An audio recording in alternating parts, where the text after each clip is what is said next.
Hello दोस्तों, तो आज हम बात करने वाले हैं यूपी बोर्ड क्लास 12th के सब्जेक्ट फिजिक्स के एक बहुत ही इम्पोर्टेंट टॉपिक के बारे में, जो कि आपका है किसी बिंदु आवेश के कारण वैद्युत क्षेत्र की तीव्रता के लिए व्यंजक की उत्पत्ति करना। मतलब आपका कोई एक बिंदु आवेश है, उसके कारण आपको वैद्युत क्षेत्र इलेक्ट्रिक फील्ड की जो आपकी इंटेंसिटी होती है, तीव्रता का जो व्यंजक आता है, उसकी हम उत्पत्ति को करने वाले हैं।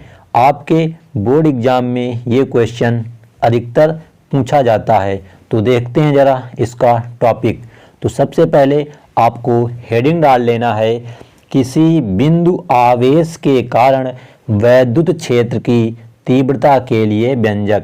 फिर आपको यहाँ पे लिखना है, माना एक प्लस क्यू आवेश किसी ऐसे माध्यम में स्थित है जिसके लिए माध्यम का परावैद्युतांक के बराबर 1 है।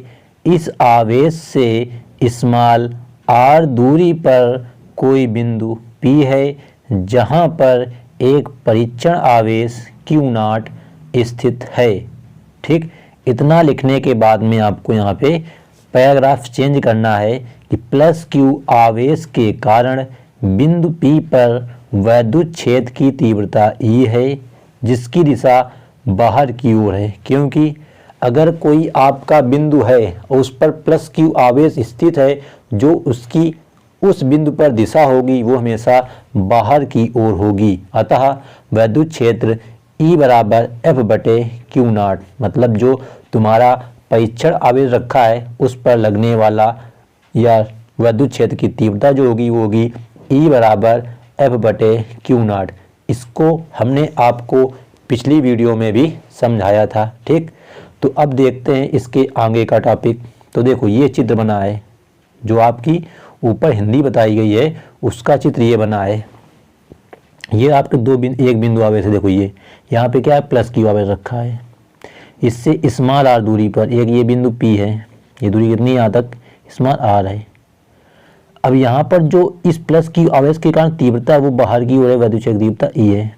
यहाँ पे एक परीक्षण आवेश Q0 रखा गया है। ये इस पर बल लग रहा है F, क्योंकि यहाँ पे दो आवेश हो गए। एक हो गया तुम्हारा प्लस क्यू आवेश और एक हो गया तुम्हारा कौन सा, परीक्षण आवेश। तो इन दोनों के कारण हमको यहाँ पे बल का मान निकालना है। ठीक, तो अब देखते हैं यहाँ पे किस प्रकार से इसका डेरिवेशन किया गया है। तो लिखा है, बिंदु आवेश तथा परीक्षण आवेश के बीच लगने वाला बल। तो जब आपके पास दो बिंदु आवेश हों तो हमेशा वहाँ पे हम कूलाम का नियम लगाते हैं। तो कूलाम के नियम से F बराबर 1/4 पाई एप्सिलॉन नॉट Q0/r², समीकरण नंबर 2। अब ये F का जो मान आया है, ऊपर जो तुम्हारा समीकरण 1 आया था, ये आया था देखो E बराबर F/Q0। इसमें F की जगह हम ये मान रख देंगे।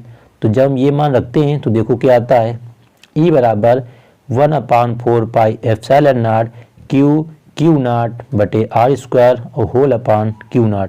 तो Q0 से Q0 तुम्हारा कैंसिल हो जाएगा। तो हमारा किसी बिंदु आवेश के कारण जो वैद्युत क्षेत्र की तीव्रता आएगी वो आएगी E बराबर 1/4 पाई एप्सिलॉन नॉट Q/r²। जो इसका मात्रक होगा वो होगा न्यूटन प्रति कूलाम। तो ये हो जाता है तुम्हारा किसी बिंदु आवेश के कारण वैद्युत क्षेत्र की तीव्रता का व्यंजक। तो आप लोग इस सूत्र को जरूर याद रखिए, और इससे संबंधित जो न्यूमेरिकल्स होते हैं वो हम आपको अगली वीडियो में कराएंगे। ठीक, तो अब देखते हैं अगला टॉपिक। इससे पहले यदि आप चैनल पर पहली बार आए हों तो चैनल को सब्सक्राइब करके बेल आइकन को प्रेस कर लें, जिससे यूपी बोर्ड 2023 की तैयारी आपकी अच्छे तरीके से होती रहे।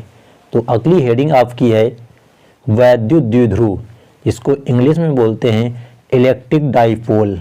तो आपका ये वैद्युत द्विध्रुव क्या होता है, तो यहाँ पे इसकी परिभाषा है, दो समान परिमाण किंतु विपरीत प्रकृति के बिंदु आवेशों को परस्पर अल्प दूरी 2L पर व्यवस्थित करने से प्राप्त निकाय को वैद्युत द्विध्रुव कहते हैं। मतलब यदि हमारे पास दो आवेश हैं, उनके जो परिमाण है समान है, लेकिन जो प्रकृति है वो अलग अलग है, एक प्लस का है तो एक माइनस का है, तो उनको जो हम परस्पर अल्प दूरी 2L पर रख देते हैं तो जो निकाय बनता है, सिस्टम जिसको हम कहते हैं, तो उसी निकाय को हम वैद्युत द्विध्रुव कहते हैं। जैसे यहाँ पे कुछ एग्जाम्पल बताए गए हैं, जैसे तुम्हारा HCl एक वैद्युत द्विध्रुव है, H2O भी एक वैद्युत द्विध्रुव है, NH3 भी एक वैद्युत द्विध्रुव है, CH4, ये सब किसके उदाहरण हैं? वैद्युत द्विध्रुव के रूप में कार्य करते हैं। तो आपका प्रश्न पूछा जाता है वैद्युत द्विध्रुव की परिभाषा लिखिए तथा इसके कोई दो उदाहरण लिखिए। तो ये हो गई इसकी परिभाषा और उदाहरण। यहाँ पर आपको इस प्रकार चित्र भी बना देना है, देखो ध्यान से देखो, दिख रहा होगा। ये आपका एक प्लस क्यू आवेश इधर रखा है और इधर रखा है माइनस का। ये आपका इस प्रकार से बना गया है, ठीक है। डॉट डॉट बीच वाली लाइन है, इसकी जो दूरी है इन दोनों की वो कितनी है? 2L है।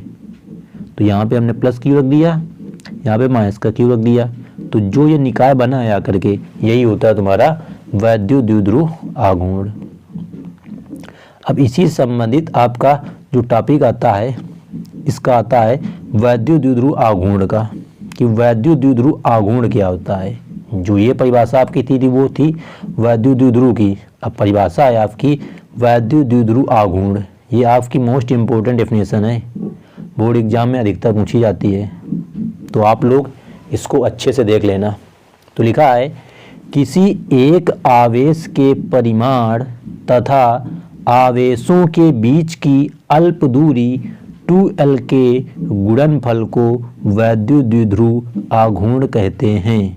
मतलब जो आपका वैद्युत द्विध्रुव है उसके एक आवेश के परिमाण, केवल परिमाण लेना है, प्रकृति नहीं लेनी है, तथा आवेशों के बीच की जो दूरी है 2L की जो गुणनफल है उसी को कहते हैं वैद्युत द्विध्रुव आघूर्ण।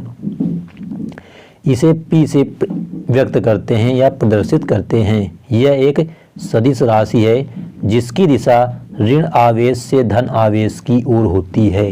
तो आपको यहाँ पे एक पॉइंट याद रखना है कि वैद्युत द्विध्रुव आघूर्ण की दिशा हमेशा ऋण आवेश से धन आवेश की ओर होती है, ठीक। देखो यहाँ पे इसका सूत्र भी लिखा है P बराबर Q इंटू 2L, क्योंकि अभी ऊपर हमने आपको बताया वैद्युत द्विध्रुव जहाँ पे एक प्लस आवेश था एक माइनस था, तो उसका परिमाण होगा केवल Q, दूरी है 2L, देखो यहाँ गुणा कर दिया गया है, तो यही होता है तुम्हारा वैद्युत द्विध्रुव आघूर्ण। या P बराबर 2QL, सदिश रूप में P वेक्टर बराबर Q क्रॉस 2L वेक्टर। तो ये है तुम्हारा वैद्युत द्विध्रुव का सदिश रूप। इस प्रकार से यहाँ पे आपको फिगर भी बना देना है, बस आपका वैद्युत द्विध्रुव कंप्लीट हो जाएगा। अब बात आती है इसकी विमा की, तो विमा होती है ATL, क्योंकि Q की विमा होती है तुम्हारी A और T, L लंबाई है तो उसकी लंबाई L हो जाएगी, तो ATL हो जाएगी इसकी विमा। मात्रक क्या होता है? तो मात्रक होता है कूलाम मीटर, ये लिखा है। जो आपका वैद्युत द्विध्रुव आघूर्ण है P, उसका मात्रक होता है कूलाम मीटर, ठीक।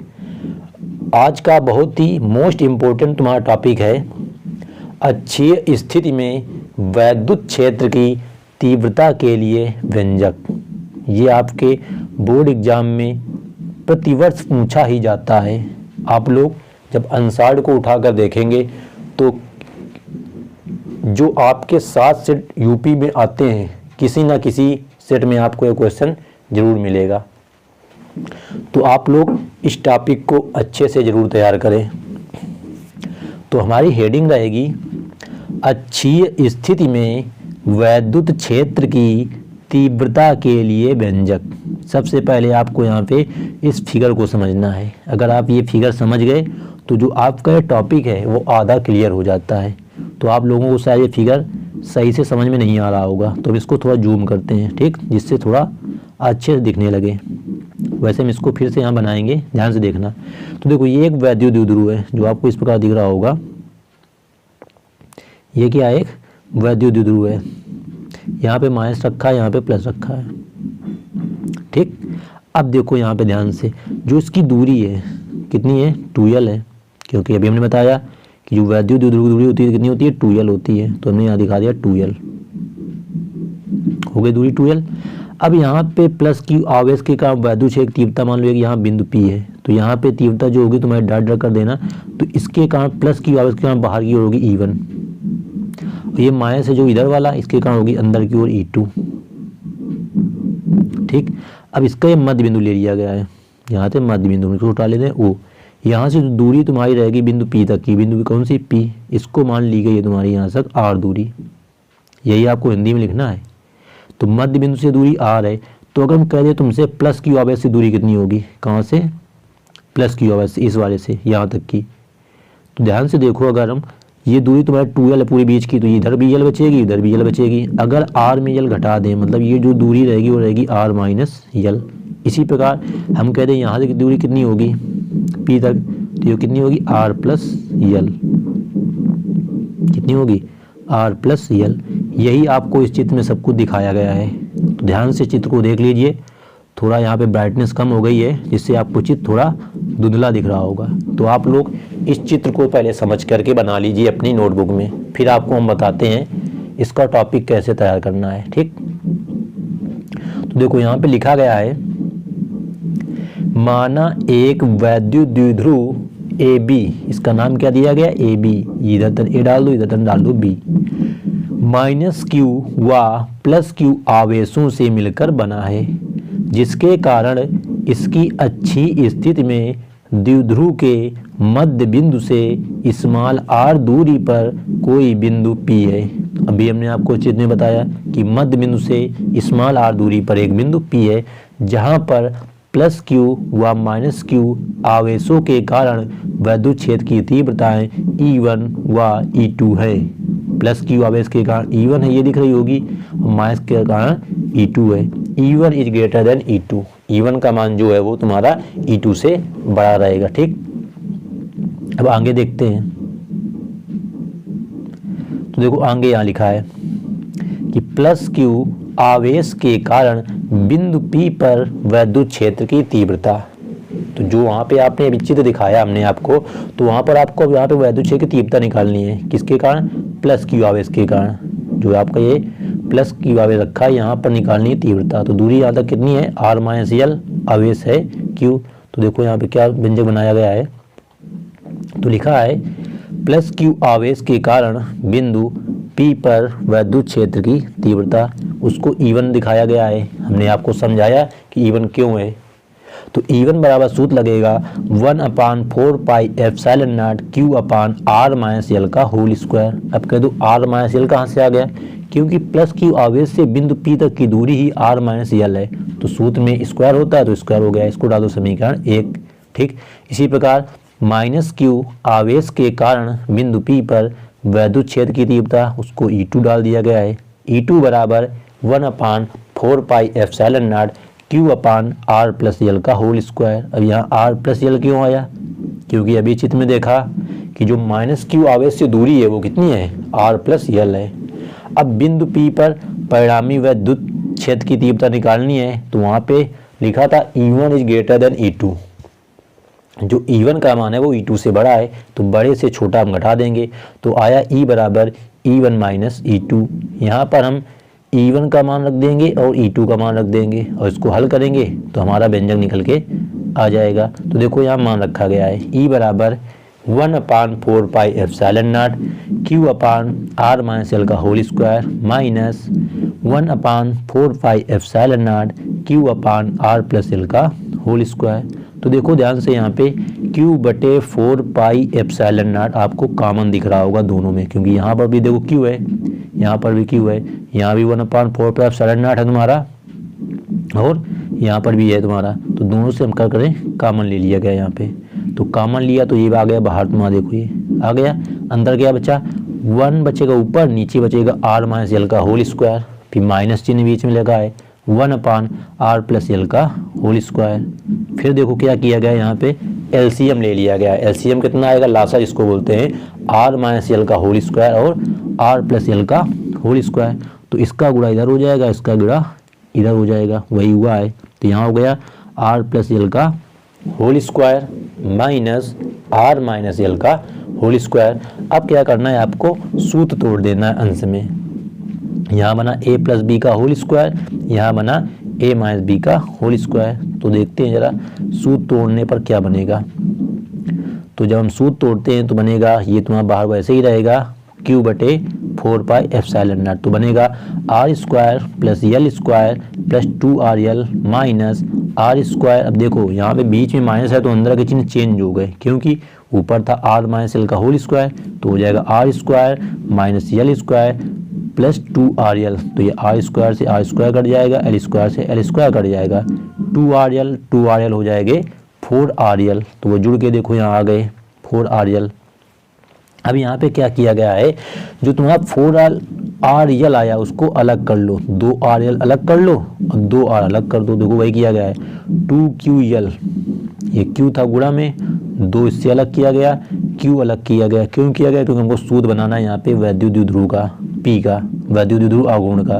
तो ये हो गया तुम्हारा क्या, 2QL मिलके हो गया P इंटू 2R बचा। तो देखो क्या है तुम्हारा 2PR आ गया, क्योंकि 2R बचा भी और नीचे तुम्हारा सूत्र बन गया था एक कोष्टक में a प्लस बी, एक कोष्टक में a माइनस बी, तो a square minus B square, तो R square minus L square का होल स्क्वायर। देखो वही लिखा है। अब यहाँ पर आपको एक पॉइंट लिखना है, क्या लिखना है ध्यान से देख लो। लिखा है ये बन के आ गया E बराबर 2QL के बाद P हो गया, तो 2PR बटे 1/4 epsilon naught R square minus 0 का होल स्क्वायर। अब 0 कहाँ से आए, तो आपको लिखना है यहाँ पे, चूंकि R is greater than L की उच्च घातों को छोड़ने पर, क्योंकि जो R का मान है वो L की तुलना में बहुत बड़ा है, इसलिए L को नगण्य कर दिया जाएगा। तो L स्क्वायर जो यहाँ पे था उसका मान 0 लिख दिया गया। तो R स्क्वायर माइनस 0 तो हो जाएगा R की घात 4, तो एक R से आधे उकट जाएगा तो नीचे बचेगा R की घात 3, तो आया 2P बटे 4 पाई एप्सिलॉन नॉट R क्यूब। या इसको हम इस प्रकार से लिख सकते हैं कि E बराबर 1/4 पाई एप्सिलॉन नॉट 2P बटे R क्यूब।